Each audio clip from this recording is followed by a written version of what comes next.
Welcome in to Duval Daily, presented by GenJag.com. I'm Jordan Lugo.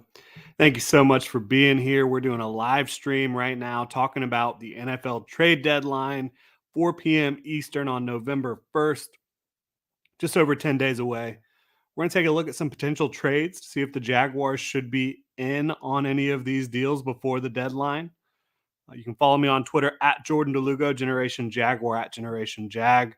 Please like and subscribe and hit the notification bell on YouTube so you don't miss a show on here. You can also become a channel member, pick up some gear at genjag.com like so. Thanks so much for being here.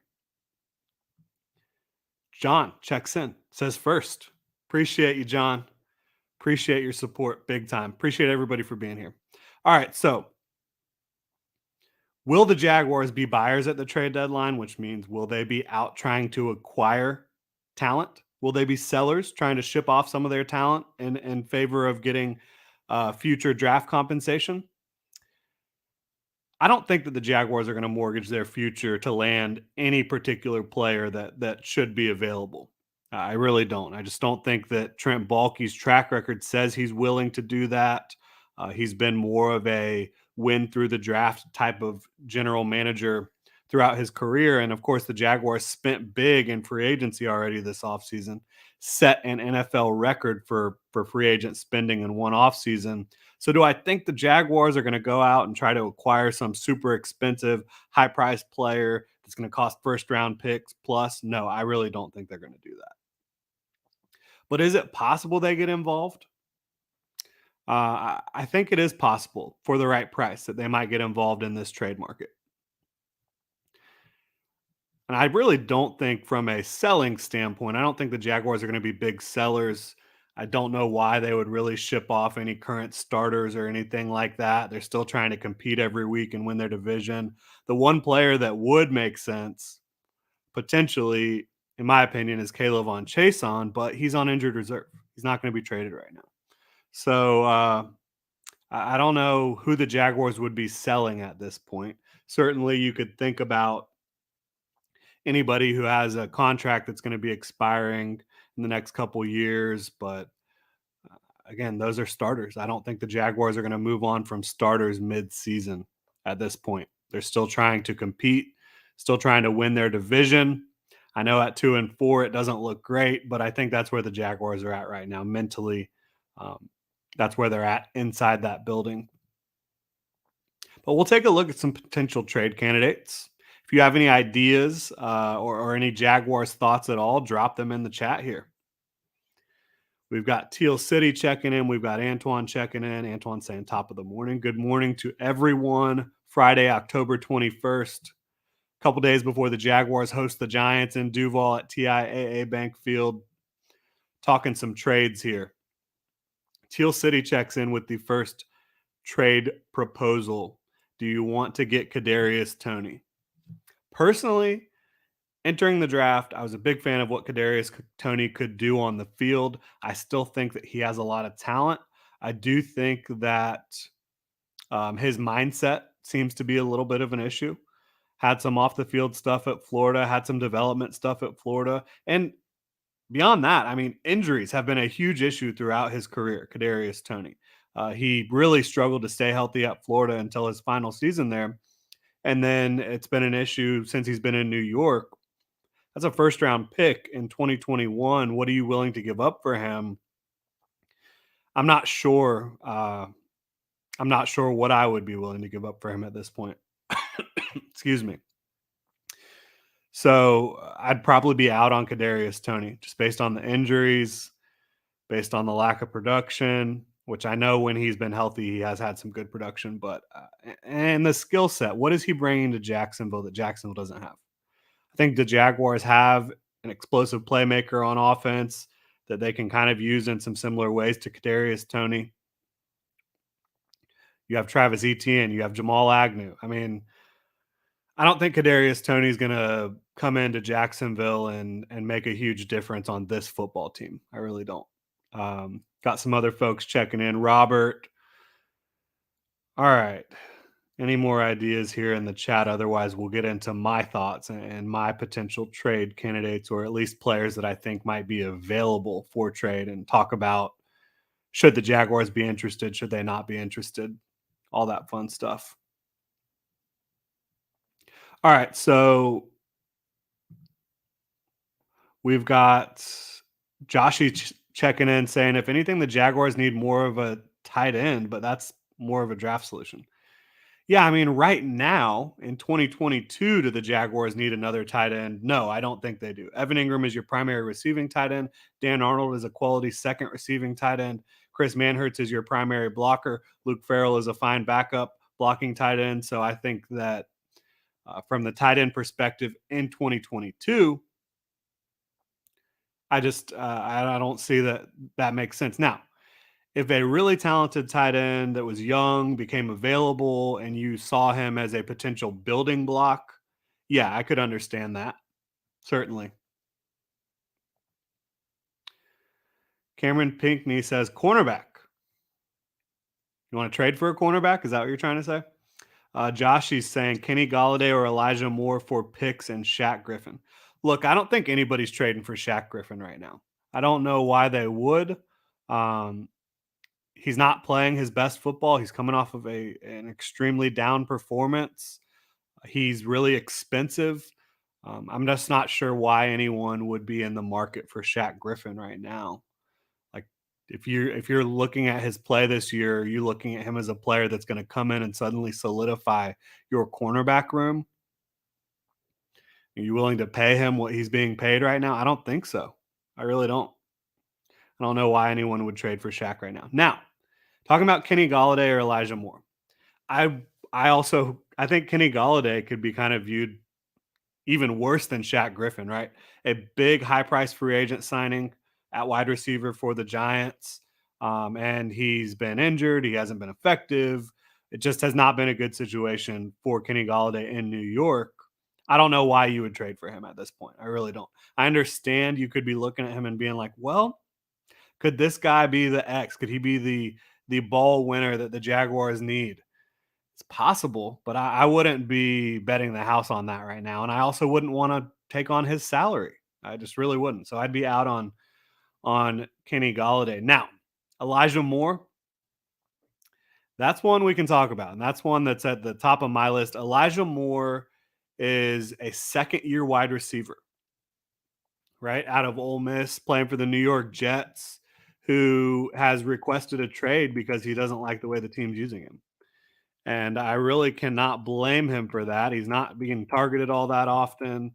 They're kind of looking elsewhere. And I don't really understand why, because you look at his rookie year, he was fantastic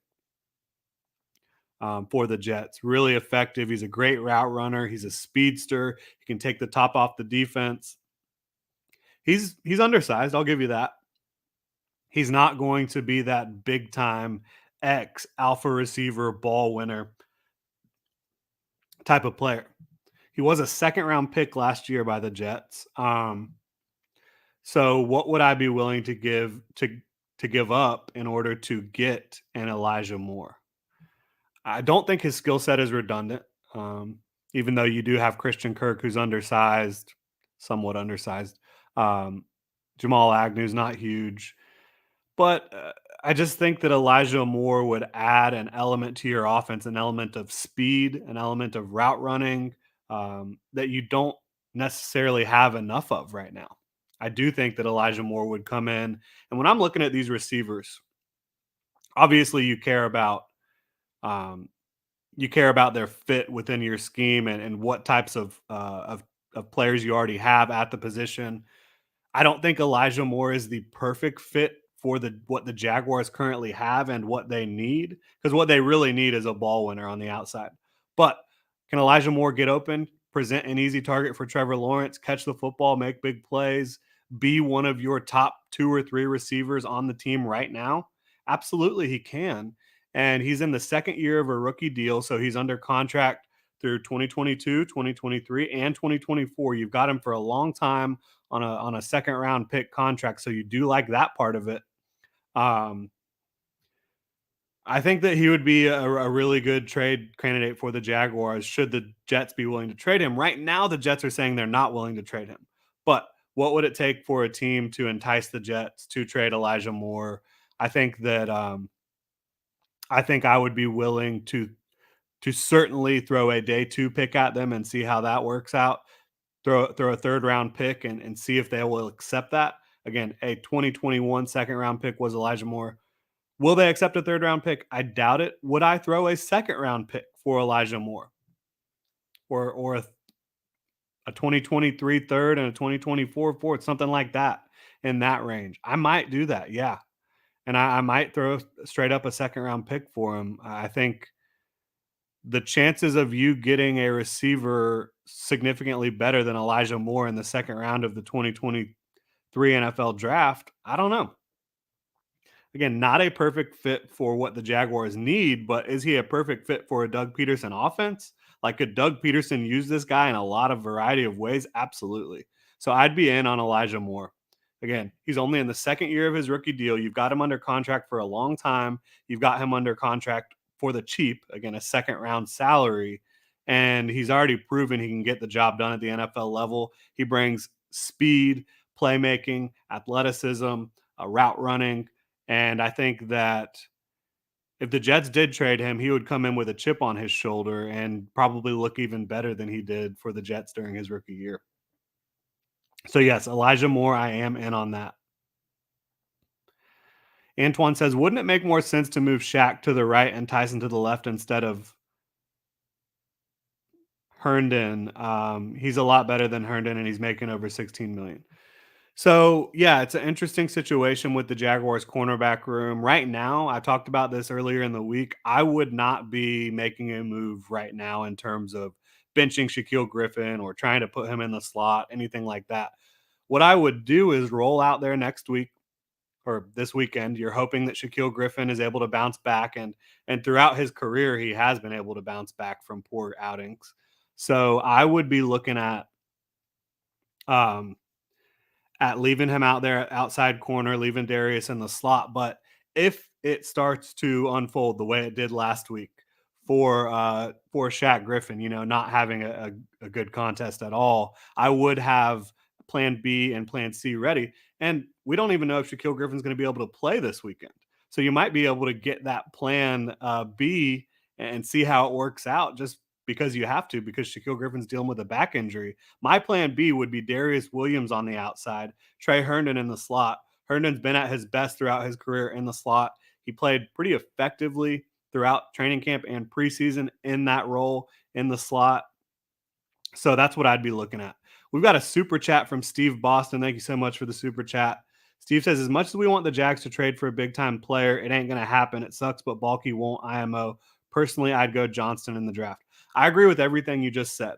And as I mentioned at the beginning of this show here, I think if the Jaguars are going to make a trade, which I would bet on them not making a trade, but if they are going to make a trade, I think it would be for someone who you're not mortgaging the future for. You're not giving up a first round pick, probably not even a second round pick. I think they would be trying to buy low on a player that they perceive to have potential to have a big impact on their football team. Thank you so much for the super chat, Steve. All right, so getting back into some of these other comments here.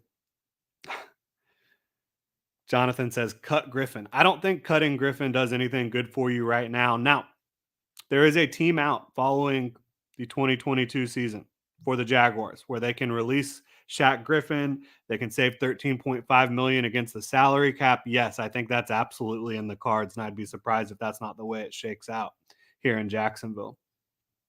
Because the Jaguars will be tight against the cap. They're going to have to move some money. They're going to have to potentially release some players that they signed prior to 2021 in order to make this salary cap situation work. And I think Shaquille Griffin is a primary example of that. All right. John checks in and says Bryce Hall. Assuming that's what you're saying when you say B Hall.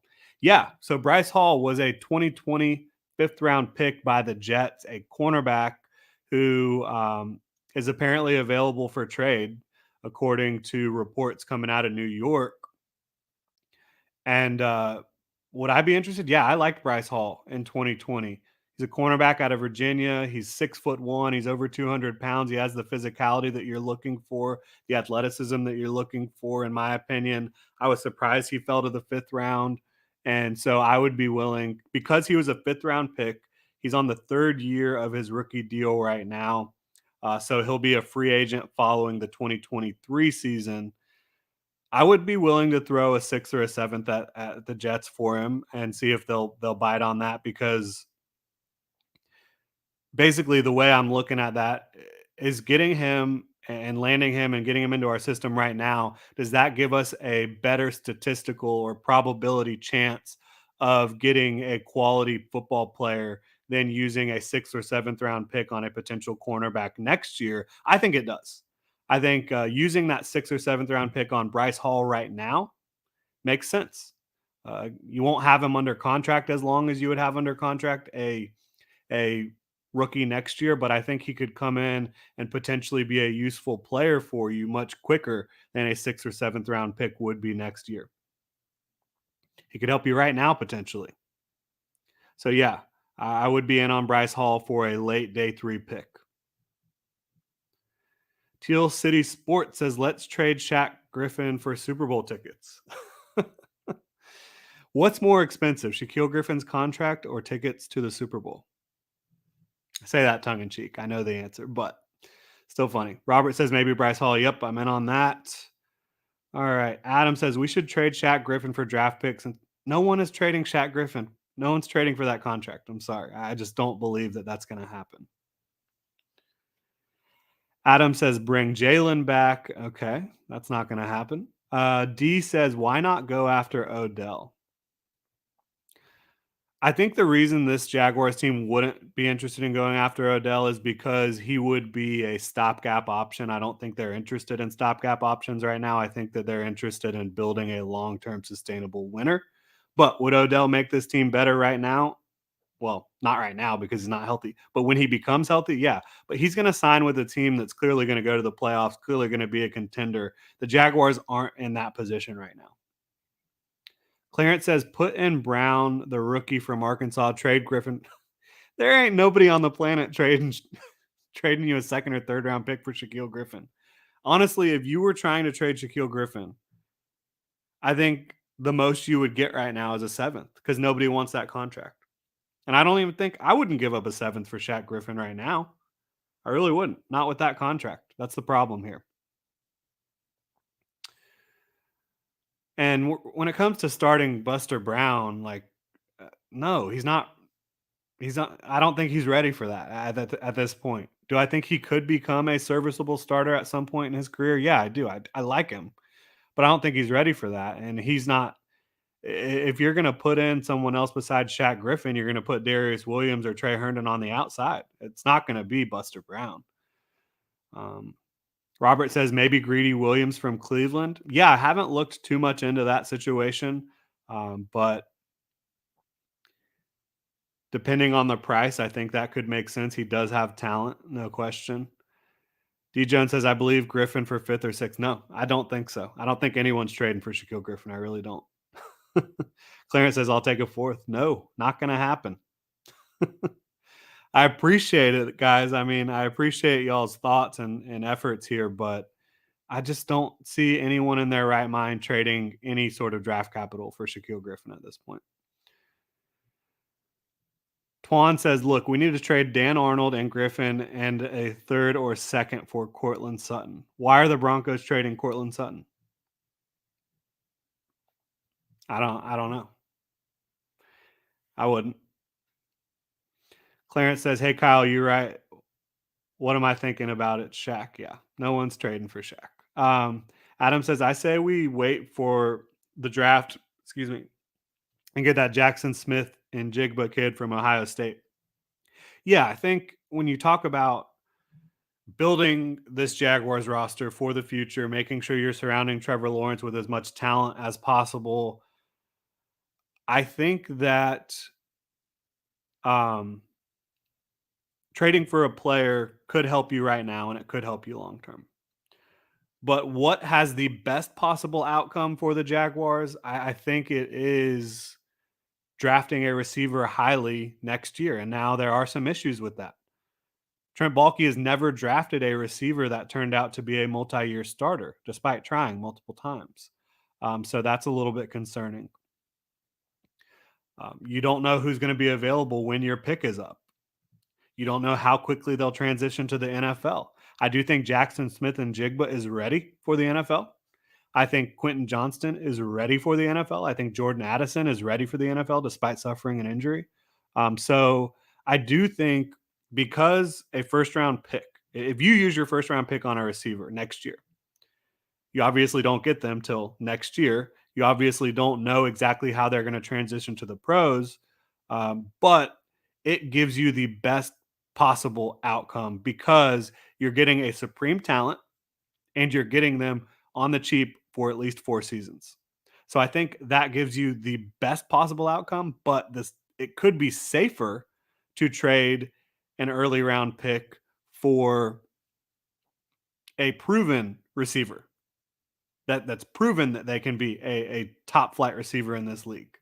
That could be safer, but I think it gives you less upside in terms of roster flexibility, in terms of just being able to build more around Trevor, like trading a premium asset for a player that's already in the NFL, for a player that's already beyond their rookie contract, like a DJ Moore. It doesn't present as much upside as taking a receiver in the first or second round does. I hope that makes sense.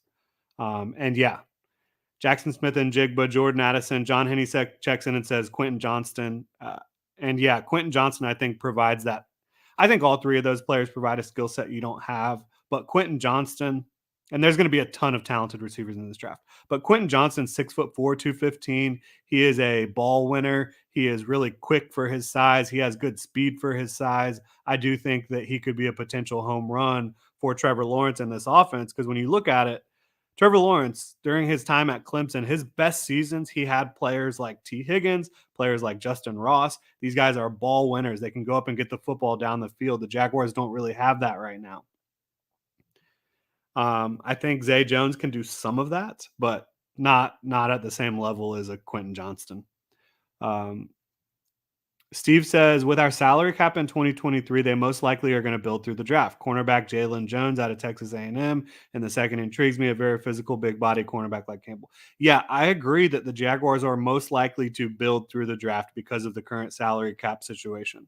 The Jaguars are going to be up against the cap next offseason. They're going to have to make some moves. They're going to have to probably get rid of Shaquille Griffin, maybe Roy Robertson Harris, maybe Rayshawn Jenkins, or at least restructure those contracts.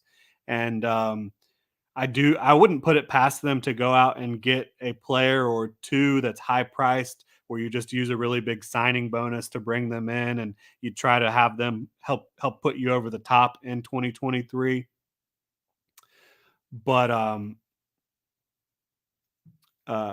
we'll see how that plays out. I do think they're going to be building more through the draft than anything else next offseason. I agree with that. Dustin says, would you rather have DJ Moore or Elijah Moore? Great question. Great question. In a vacuum, I would rather have DJ Moore. If we're not considering if we're not considering their contract situation, if we're not considering how much it would cost to acquire them, if we're not considering anything like that, just which player would you rather have? I would rather have DJ Moore because he's a bigger, more physical receiver, brings more of a skill set that you don't have. In my opinion, he's a proven number one receiver in this league, and he's only 25 years old. But you have to factor in cost. What would it cost to acquire this player and contract? Elijah Moore is on a rookie deal through 2024. DJ Moore is going to cost you about $20 million per year. And he's under contract as well through 2024. But he's on his second deal in the NFL. He got paid this offseason. So you're paying more for DJ Moore when it comes to your salary cap situation, and you're probably having to offer more for DJ Moore. DJ Moore has not requested to be traded. There's no sign that the Panthers want to get rid of DJ Moore other than the fact that they're changing over regimes. They fired their head coach. They just got rid of Christian McCaffrey. Apparently, they're willing to move on from Shaq Thompson. There's no reason really to believe that DJ Moore wants to leave or that the Panthers want to get rid of DJ Moore. I think that DJ Moore would cost more from a trade asset standpoint, and I think that he would cost more, um, obviously from a salary cap standpoint. So in that regard, like, would I rather trade a first round pick for DJ Moore and have to pay him $20 million per year, or trade like a second or third for Elijah Moore and not have to pay him a whole lot? I think I would probably go with the more value proposition there. And could Elijah Moore be had for a third and a fourth, a third and a fifth? I would certainly go that route. Now, if the trade compensation was the same for DJ Moore and Elijah Moore, and all I had to worry about was the salary cap, that would give me some pause. I would have to think about it. But in a vacuum, I think DJ Moore is a better player, but Elijah Moore is a much more palatable contract, and in my opinion, I think he would cost less because he's requested a trade. He's already damaged goods in terms of bargaining, in terms of trading. You have an advantage because he's requested a trade, but a potential advantage. Who knows if the Jets are willing to budge at all? Teal City Sports says, let's get Kyle Pitts. The Falcons don't use him anyway. All right, let's do it. Kyle Pitts, come on down. No, I mean, there's no way that Falcons are going to trade Kyle Pitts, but I would love that. I'm with you. Um, Kyle says, did Darius play on the outside in LA? Yeah, absolutely. I think Darius Williams is a more natural cover corner on the outside. He played outside in Los Angeles. That's what he's done throughout his whole career. The Jaguars said, we think with his skill set, we can bring him in and play him in the slot. It's been up and down for Darius. He's made some really big plays. He's had some games that you'd like to forget about. So, yeah, I think he's more natural outside. And yes, he did play outside in LA. Clarence says, I think Brown can handle it. What makes anyone say that Buster Brown can handle it? Like, have you seen him play in the NFL regular season? Did you see him play in the preseason? He did play in the preseason, but it wasn't like mind blowing stuff. It wasn't like, damn, that guy's a starter right now. And I'm not saying he can't do it. I'm just saying, assuming Buster Brown can come in and start right now is a big assumption. I don't think there's a lot of evidence that suggests that he can do that. Can he do it in the future? Maybe. Could he do it right now? Maybe. We just don't know. There's no idea. Trevor's Future says we need defensive line help, specifically DT. What you need is Foley Fatukasi to be healthy, right? When he's in there, the Jaguars' defensive line is a completely different beast. So yeah, they need help, but they've got help within the building. They just need to get it healthy.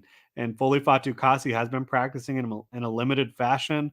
I saw him absolutely manhandling the sled earlier this week, so I think we're moving in the right direction. Hoping he can get out there with that quad injury and be his same old effective self. Because if he can, that really does transform the interior of the Jaguars' defensive line.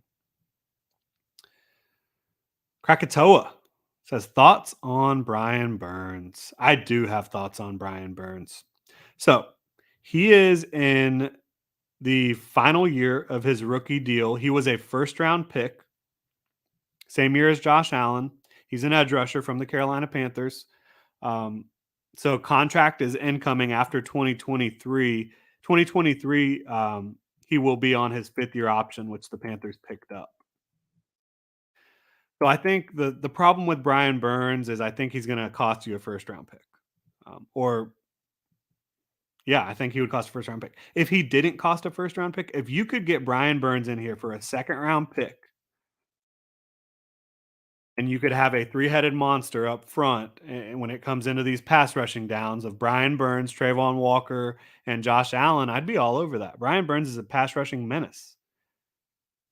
I know that T-Wig and I have kind of gone back and forth on Twitter about this situation. He doesn't believe that you bring in Brian Burns when you have just drafted Trayvon Walker first overall, when you have Josh Allen.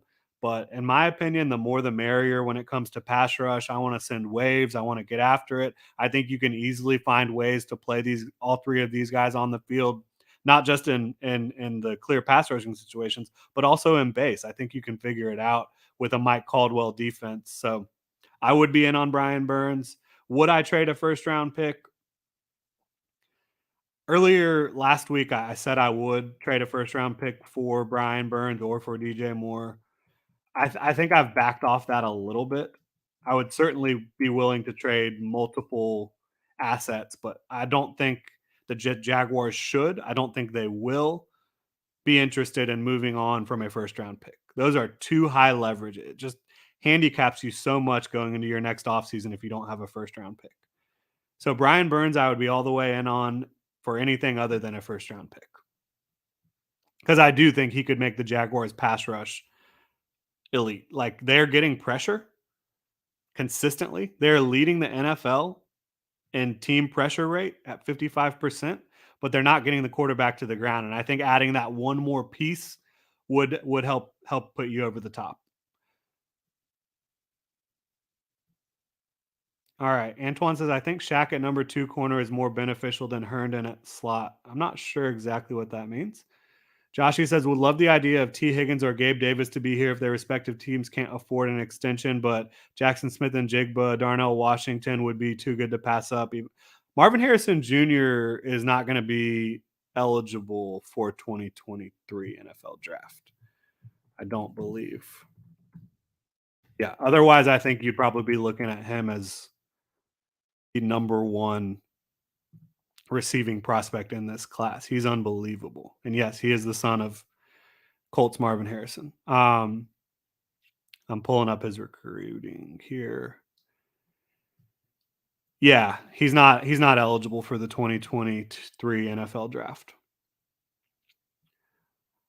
But T. Higgins, yeah, I'm a huge fan of T. Higgins, big fan of Gabe Davis. It is interesting with Cincinnati. I don't think they're going to try to get rid of T. Higgins in any way, shape, or form. I think they're going to try to keep him around for a long time and build around Joe Burrow, T. Higgins, and obviously Jamar Chase. But if he did become available, yes, Gabe Davis, same thing. But I think both of those teams are invested in those two players and want to keep them around long term. John says, I think Carolina wants to build around Burns, but that'd be awesome to add him to our group. Yeah, I think that the Panthers want to build around their young assets, which is Brian Burns, DJ Moore still only 25, Derek Brown. They want to get rid of some of their assets that are a little bit older, a little bit longer in the tooth, and try to rebuild and refortify their draft stock. They started doing that with Christian McCaffrey. They only had 4 picks in the 2023 NFL draft prior to trading Christian McCaffrey. They've now got 7, I believe. So, yeah, I think that is the direction they're going. I agree with you, John. Antoine says it is safe to say that corners in the draft not taken in the first round usually take multiple years to peak. That's a tricky question.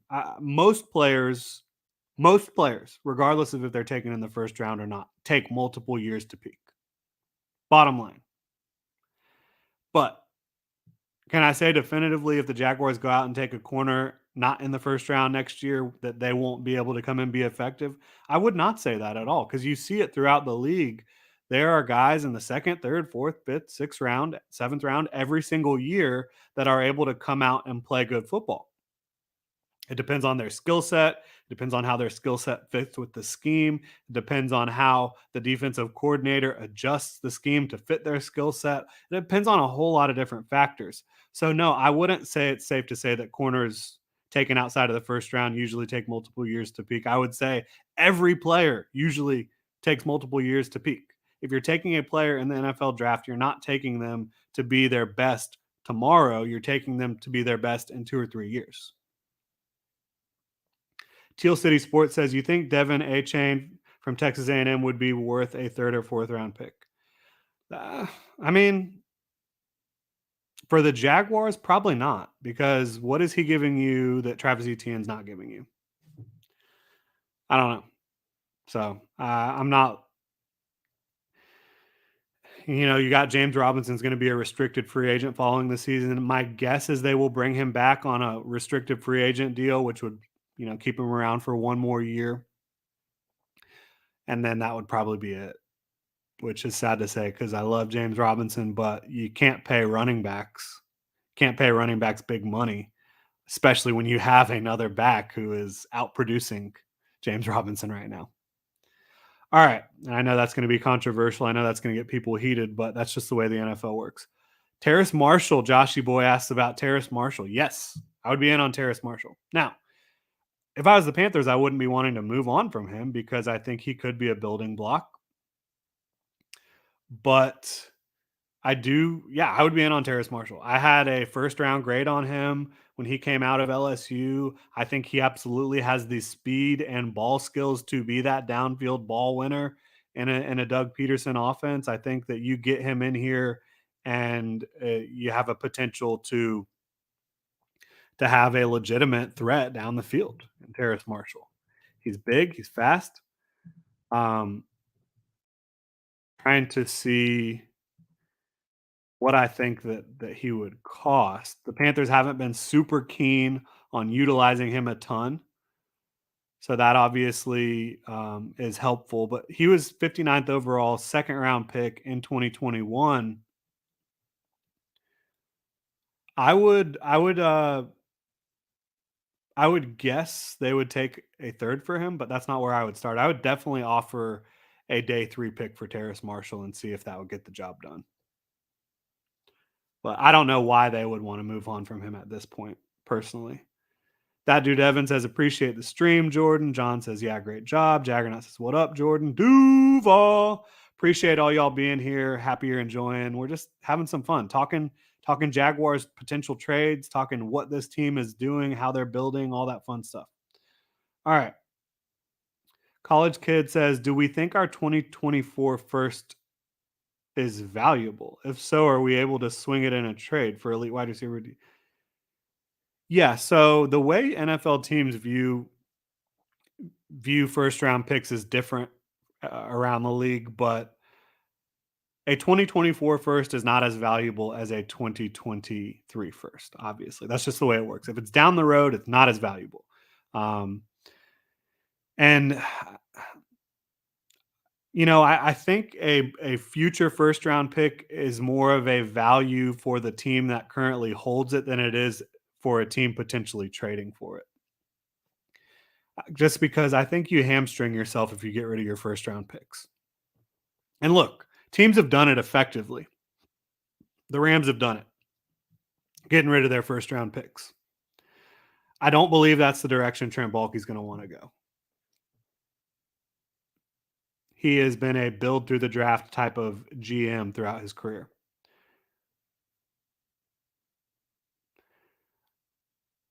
Eric says, hell no on a third for Elijah Moore, just a fourth or lower. See, I agree. I would love to give up a fourth round for Elijah Moore. But I would give up a third round pick for Elijah Moore. I might give up a future second and more. I might give up, multiple mid round picks, or I definitely would give up multiple mid round picks, but I would be willing to give up a fair amount for Elijah Moore. I think he's that talented. OMZ says, y'all really think he's a number one wide receiver? You think he's better than what we have? Are we talking about Elijah Moore? Yes, I do think he is more talented than any receiver on the Jaguars roster. OMZ says, I'd get a cornerback to compete with Shaq and draft our wide receiver one. Yeah, I think that's totally fair. Like I've said, I think that the path forward that offers the most upside is keeping your picks. Because if you hit on those picks, which is a big if, we know that, but it is a big if. But if you hit on those picks, you are getting the most out of that draft pick because you're getting them at a bargain contract wise, and you're developing them yourself. You're finding someone you really want, uh, but it's a risk. Trent Baalke's never drafted a receiver, despite trying, that became a multi-year starter in this league. So it's a risk.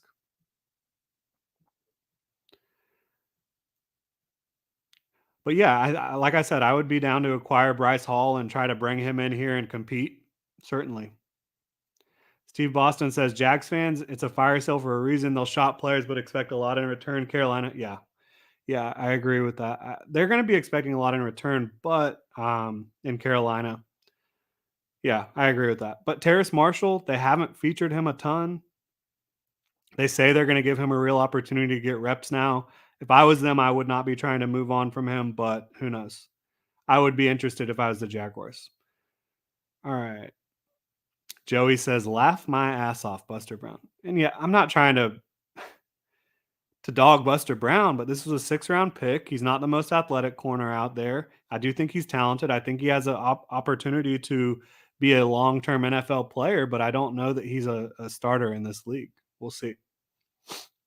John says, "What are your thoughts on Mike Gesicki? You think it'd be too much to have multiple receiving tight ends? I'm also assuming that contract might be the biggest issue with that trade." Yeah, I would be out on Mike Gesicki.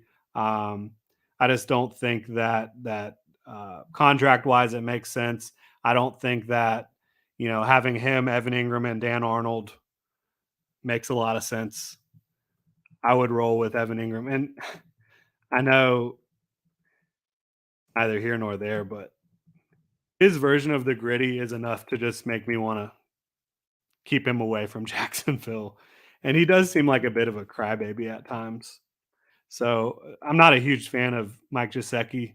I know he does have a great receiving skill set,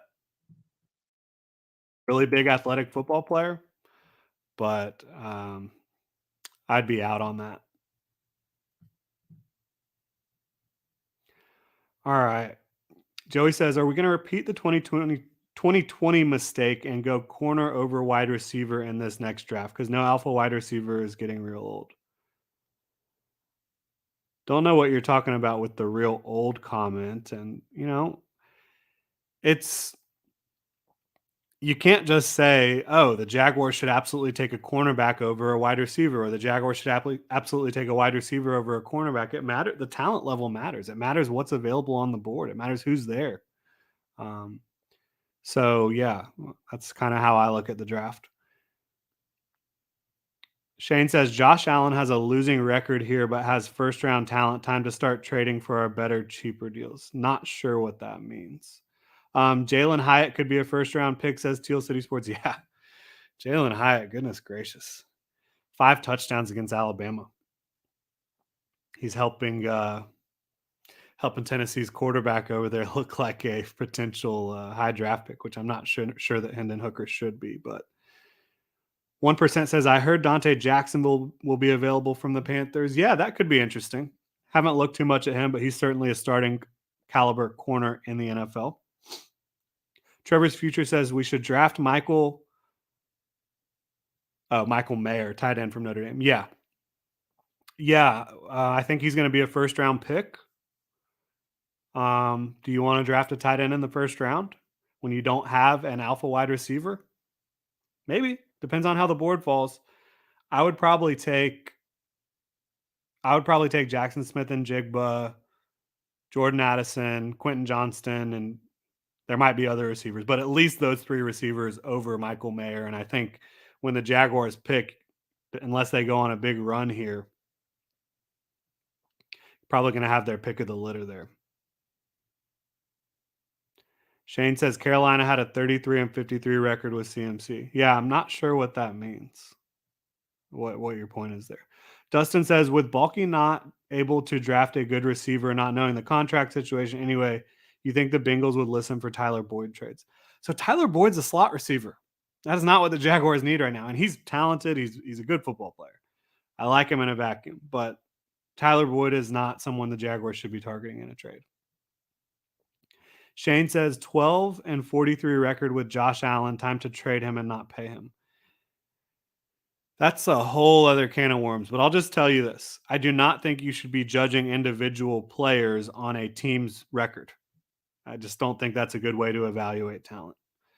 Chris Jones says, "Is there any chance we make a trade? Move out?" I think there's a chance, but I think it would most likely be a day 3 pick for a player that has soured in their current situation and they view as potential to come in and compete and improve their roster. But I think it would be not. I'm not. I'm not inclined to believe that Trent Baalke is going to go make some blockbuster trade. Chris also says, "Looks like Elijah Moore won't play on Sunday per Rappaport. Any chance we get him?" I would love it. I would love it. I like Elijah Moore a lot. I think you could get him for a draft pick that wouldn't really hamstring you too much next year. I think that he would come in and make this offense more explosive and more exciting. Shane says it's crazy. He's only in his second season and the Jets are allowing him to sit. Yeah, it's a really weird situation. I don't know. I mean, if I was the Jets, I would just be like, all right, let's feature this guy.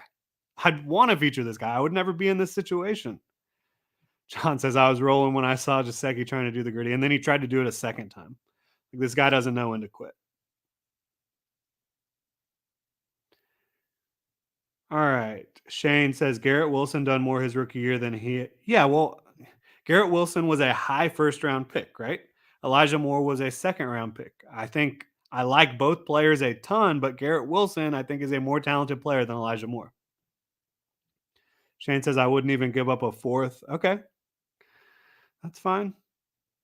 That is fine. Oh, we got some spam in the chat, putting that user in timeout, or just block that user. How about that? There we go. All right. OMG says, I think the get rid of Josh Allen was a joke to the guy who compared the Panthers wins to CMC being there. Yeah. I don't know what that's all about, honestly. So y'all have proposed some interesting stuff. We've been talking about some fun trades, some roster building, all that. We're going to talk about some players I've had my eye on that we haven't talked about here yet. Shane, you keep talking about the team wins, comparing that to like how good a player is. That's not the way it works in the NFL. Dustin says, let's stick it to the Colts in 2024 and pick Marvin Harrison Jr. Yeah. Yeah, that'd be fantastic. Hopefully, the Jaguars are not in a position to land Marvin Harrison Jr. because I think he's going to be a super high draft pick, like top 10, top 5 type of player. Hopefully, the Jaguars are not in a position to land him. Joey says DJ Moore is costly, as you said, but wouldn't it feel good to end the alpha wide receiver issue that has existed with this team? Yeah, it would. And that trade would offer a floor for me, right? A really nice floor and a pretty good ceiling because DJ Moore is a really good football player. He's an outside, he's an X, he can do all that stuff. And the floor is, you know, what type of talent he is, you know what type of work ethic he has, you know he can be a consistent producer in the NFL. When you draft a player, you have no guarantee of that happening. You have no guarantee of that transition being a successful one. There's more risk involved. So yeah, I agree with that. But you have higher upside with a draft pick. John says, I want to see a DT, a trade for a DT. All right, let's talk about Derek Brown. Derek Brown, I think, is a player that the Panthers would not want to move on from. He's a really talented interior defensive lineman, defensive tackle, really, really stout against the run. He's a big boy. He can also give you some juice against the pass. He's not like a Chris Jones interior rusher or even like a Deron Payne, but he can certainly get the job done as an interior pass rusher.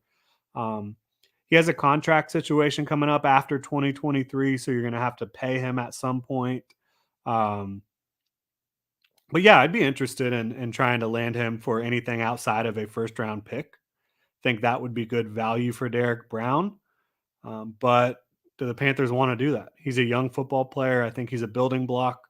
If I was them, I wouldn't want to move on from him. But if I was the Jaguars, yes, I would be offering anything other than a first round pick for Derek Brown. Jaggernaut says, will our Josh Allen get a second contract here in Duval? I believe he will. But I do also believe that you've got to start racking up some sacks. You've got to. He's getting great pressure.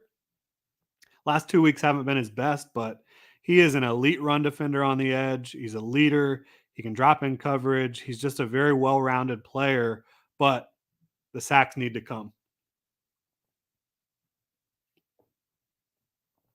John says, anyone out there that we can trade for? You talking about the DTs? I would go after Derek Brown, but I think the Jaguars like what they have at defensive tackle. The problem is Foley has just been a little bit injury prone this year. That's really what it's been, in my opinion. All right. OMG says, by Shane's logic, the Lions should have gone undefeated for as long as Barry Sanders was there. Yeah, and for that matter, Calvin Johnson too, right? All right. So Teal City says, trade for something small now and wait to take weapons in the draft. Yeah, I think that's a fine strategy. Shane says either continue losing or listen and start winning. Okay. Shane, I appreciate you. I appreciate you being in here, but I think we just have a disconnect on how we view the NFL here. It's Gorilla says, hear me out. I love Josh Allen, but I would trade him for a first rounder, keep him if not, give him a first round pick. Yeah, I don't know. Is a team out there going to give up a first round pick for him? It's a tricky situation because of the contract and having to pay him. Uh, I wouldn't trade him right now. I would hold Josh Allen, try to get the most out of him this year, and try to have him and Trayvon Walker really develop together throughout the rest of this year. And hopefully, you feel comfortable paying him by season's end. I would feel comfortable paying him already. I think he's good enough to pay. Dustin says, anyone on the Saints wide receiver group you would like? Yeah, I mean, I've seen some Marquez Callaway talk out there. I don't think that the Jaguars should not be trading for a wide receiver who can be just like a contributor. They need a wide receiver who is going to be a true difference maker because you have solid contributors. You have Christian Kirk, you have Marvin Jones, you have Zay Jones, you have Jamal Agnew. I don't think you need another contributor. You need someone who's going to set themselves apart in this wide receiver room. And I think Elijah Moore and DJ Moore could both do that. Dustin said, oh, yeah, I already read that one. John says, I'd like to see some depth behind Foley. We don't have another big body that fits the bill as a backup. I mean, I think you do in Corey Peters, but he's not a long term option. So, yeah, I agree that long term you want some depth there, but the Jaguars had some depth there and they got rid of it this offseason. So, I don't know that the Jaguars are going to value having a lot of interior depth. They had it. I mean, they had Jay Tufele, who's now making plays for Cincinnati Bengals. They had him on the roster. They waived him. Israel Antoine was making plays. Got more spam in the chat. Let's block these people. All right. But yeah, I agree. I would like to see depth behind Foley. I was shocked that they got rid of Jay Tufele. I thought that was a mistake. Jeremy Ken says, I'd be willing to give a first rounder and a little more for DJ Moore. He's a great receiver and proven player in a bad situation. Yeah, I will say this, thinking about DJ Moore and his situation. Who's the best quarterback he's ever caught passes from? Teddy Bridgewater? I mean, you give him a Trevor Lawrence throwing him the football. What can DJ Moore do? So yeah, I if the Jaguars pulled the trigger and gave up a first rounder for DJ Moore, I would not be mad about it at all.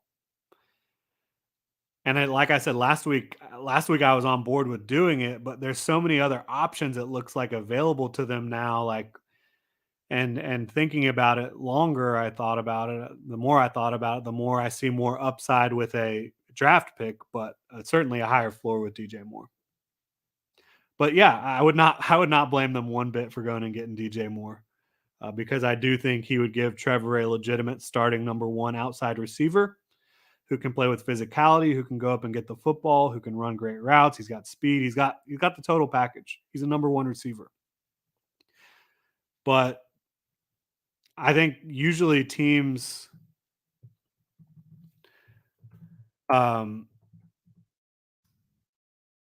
teams that go out and get these star players, they usually do it at a time where the star player is in a contract dispute or has something going on like that to make it more advantageous for getting that football player. Thinking about Stephon Diggs here. The Vikings traded him away to the Bills a few years back in exchange for the number 22 overall pick, along with fourth, fifth, and sixth round selections. Now, if the Jaguars knew they were going to have the 22nd pick, then I would be down to trade that for DJ Moore, certainly. But you don't know where you're going to end up. And if you end up with a top 10 pick, it would really stink to not be able to utilize that. It really would. All right. Gorilla says everybody says DJ Moore doesn't produce. Well, I don't think anyone's saying DJ Moore doesn't produce. He's had 3 straight 1,100-yard seasons. Joey says we have to start keeping our homegrown stars, even if they're borderline at some point. Might as well keep Josh. Yeah, well, you say keeping the homegrown stars. The problem is there haven't been a lot of homegrown stars to keep, unfortunately for the Jaguars. But I agree, Josh is one of them, and I would want to keep him around. Antoine says, I believe Shaq playing on the right side, number two corner, is more beneficial than benching him for Herndon in the slot.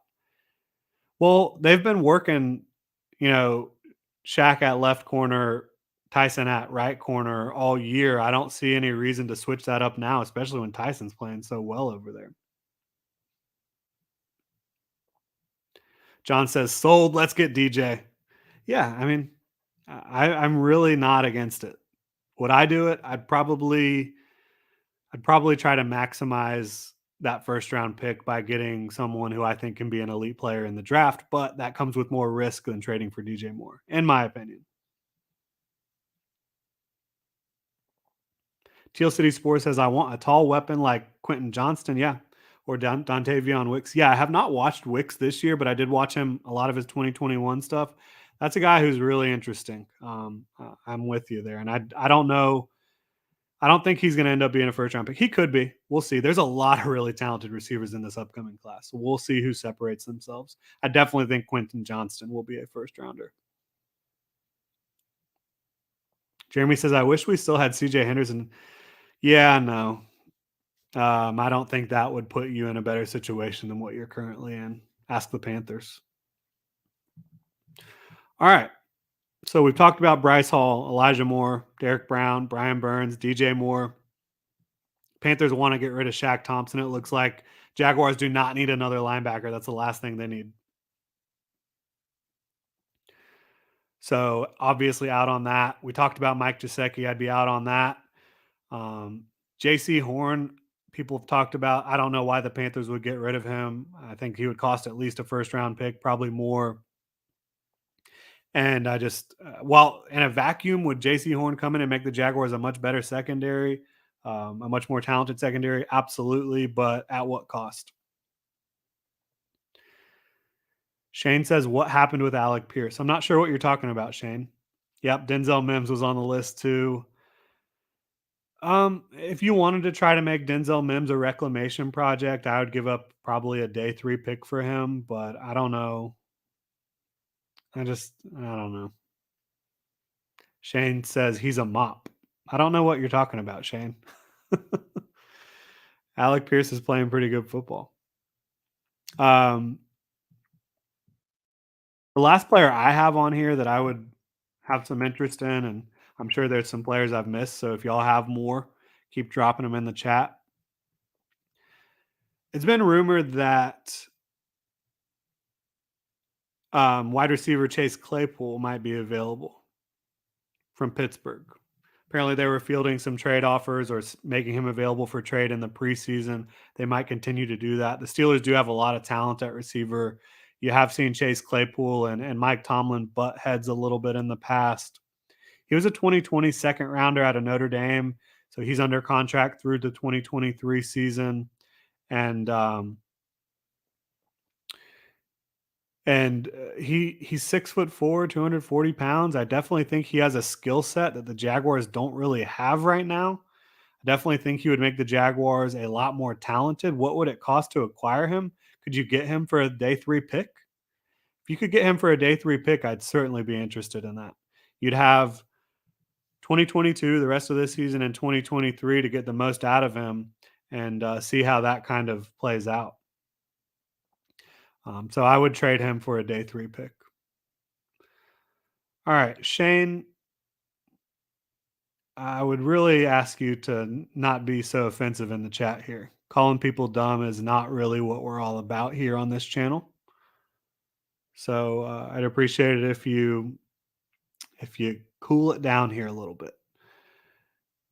Joey says, really like your style. YouTube recommended me. I hit this up. Thank you so much, Joey. Happy that you're here. Happy you enjoy the content. Steve says, I would put Campbell on the number one wide receiver every game. He's a top 10 cornerback in this league. I think at some point you could see that. Now, the problem was when you're talking about Shaq and Tyson and what happened last week against the Colts, Shaq wasn't getting beaten by the number one. He was getting beaten by Alec Pierce.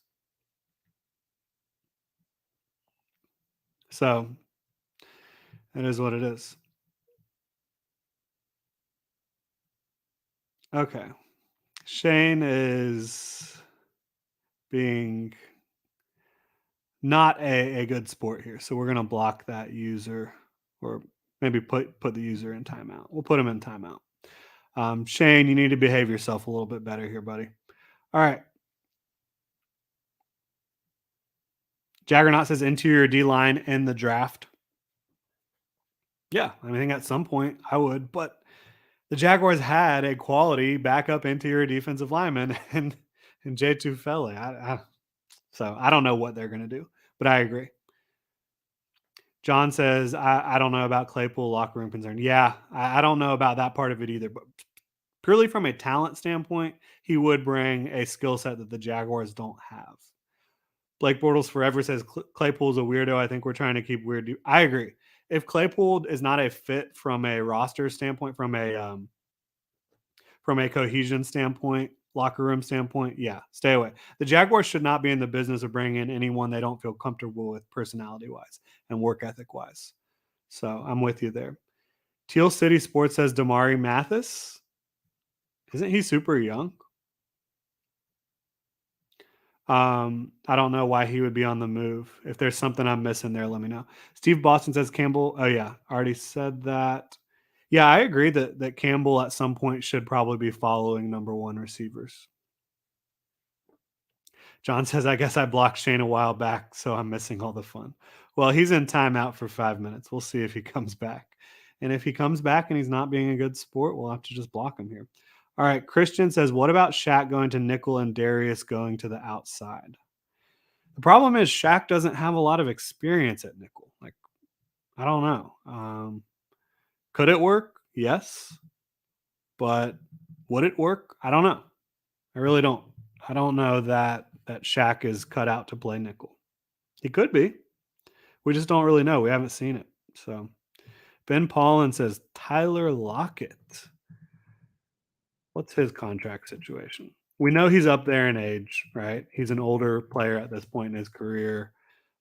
He can take the top off the defense. He can win jump balls down the field despite his size. Um, how much is he hitting that salary cap? He's expensive. So I just don't know. I mean, certainly, I think he would cost less in a trade than DJ Moore would because of the age. But I just don't know if that's really a fit at this point. Dante Jackson says we have too many slots. We need an X. Well, I think Tyler Lockett can play outside, but yeah, I don't know how much he's gonna move the needle for how much you would have to pay him from a salary cap standpoint. Like, let's be clear, the Jaguars' offense has been really effective moving the ball.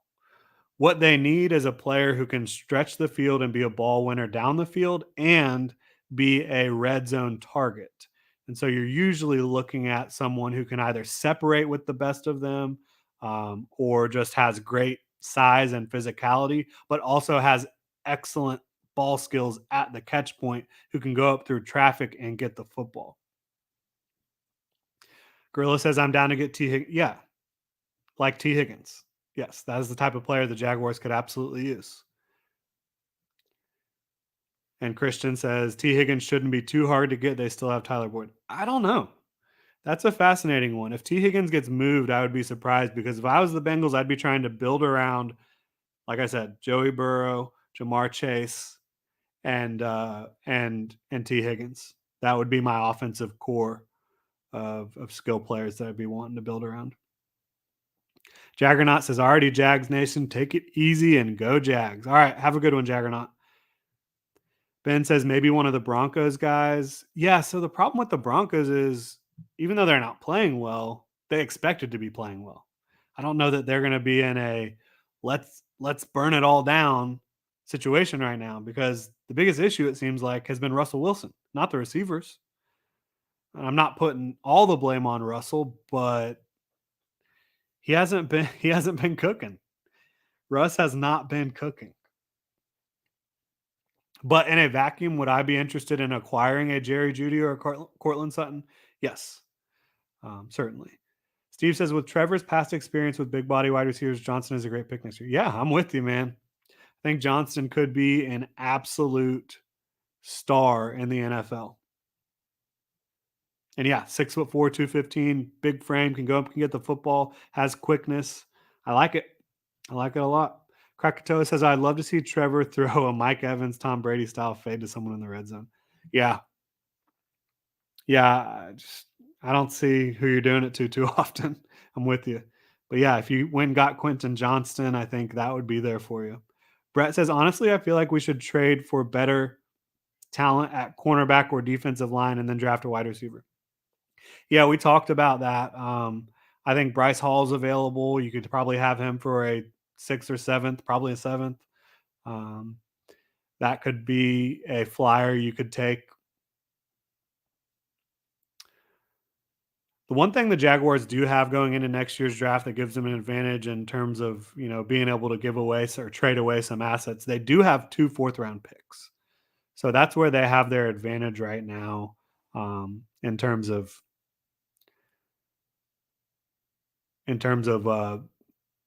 2023 draft assets. Gorilla says only reason Trevor overthrows is because his receivers are like 5'10". Well, Zay Jones, let's be honest. Zay Jones is like 6'2". Marvin Jones is like 6'1", 6'2". So, and I think the Trevor overthrowing the receivers bit is a little bit overplayed.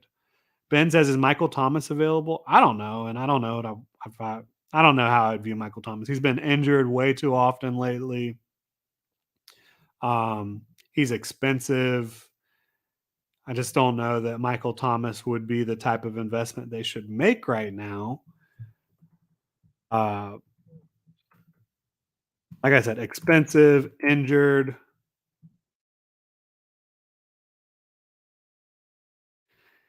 He's 29 years old already.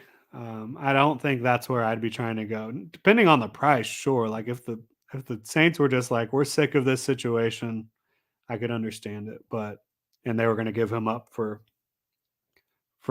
change on the dollar, sure.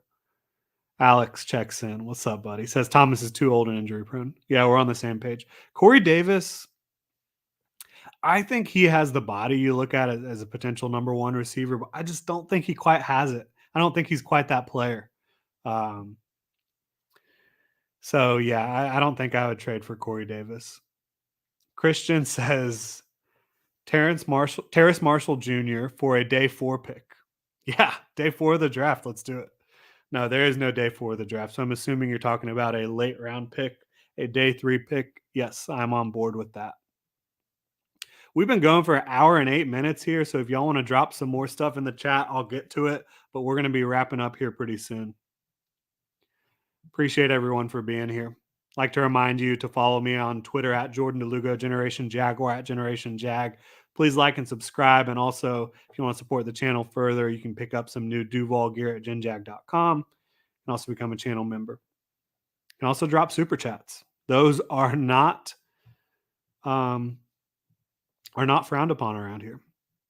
John says, I'd be interested in Eric Gilbert in the 3rd or 4th round, tall tight end with all the attributes. Sure. Yeah, I'm with you there. Christian says, yeah, my bad. No worries at all. Just having a little fun here. Trevor says, apparently the Panthers are listening to calls on DJ Moore. Is that a new development? Got to hit the Twitter machine.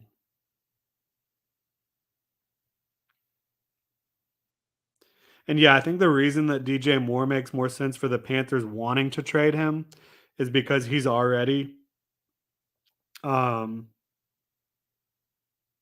he's already on his second contract. He's not on his rookie deal anymore, but he's only 25 years old. That's a guy I'd be trying to build around if I was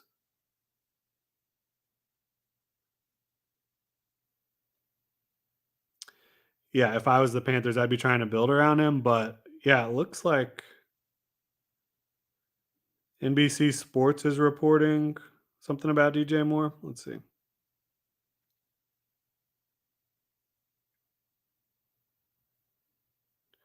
Yeah, I'm not seeing that real quickly scanning the timeline, but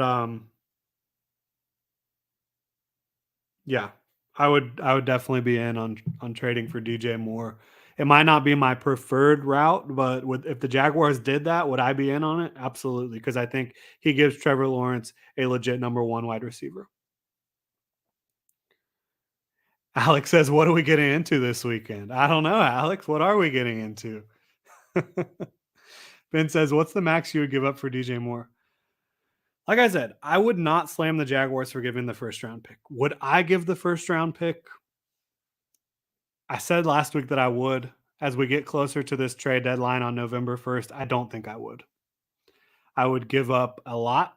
I would give up the second round pick, but I don't think I'd give up the first just because you're minimizing uh, your potential gains by trading for a player who is already on a second contract. Ben said, oh yeah, okay. Christian says, I wonder if Visca gets moved again. Yeah, I don't know. Teal City says, I'd say get Will Fuller, but he'd probably get a paper cut from the contract. Unfortunately, that is true. Will Fuller has not been able to stay healthy. D says, would the Jags go after Gordon?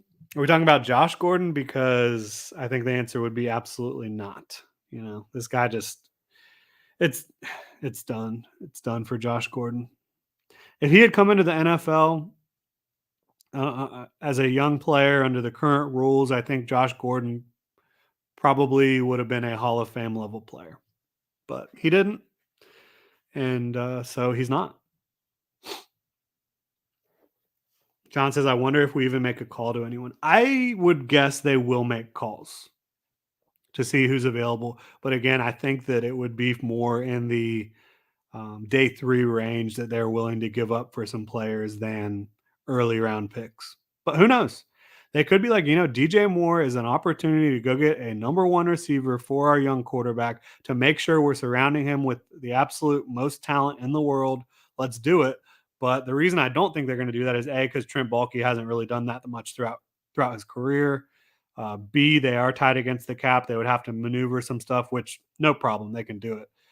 C, you're already paying Christian Kirk 18 million per year. You're paying Marvin Jones. You're paying this year, not next year. He's on an expiring contract, but you're paying Zay Jones next year as well. So I would be surprised, but I would not be upset.